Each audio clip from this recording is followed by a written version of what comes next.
Welcome to Outgrow. In this video, we'll break down how a global brand like Nike uses interactive quizzes on its website to personalize shopping experiences.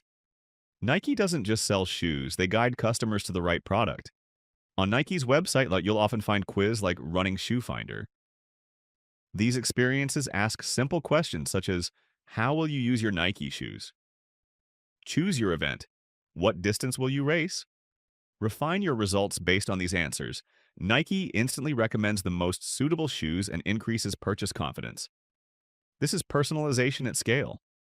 And the best part? You can build the same experience without Nike's budget using Outgrow. To get started quickly, we'll use Outgrow's AI assistant. Simply describe your idea, for example. Create a quiz to help users find the perfect running shoes based on their fitness level, running style, and terrain. Within seconds, Outgrow's AI generates a complete quiz framework, including questions, answer options, and outcome ideas. AI gives you a strong foundation, but customization is where your quiz truly becomes powerful. In Outgrow Builder, you can tailor every question to match your audience and product line. For a Nike-style quiz, your questions might look like, what is your primary running surface?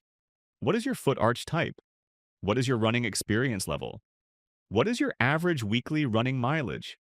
And many more. You can add images and icons, so each answer dynamically shapes the user's journey, just like Nike does. Next, define your quiz outcomes. Each outcome can include, for example, stability running shoes, neutral running shoes, trail running shoes, minimalist running shoes.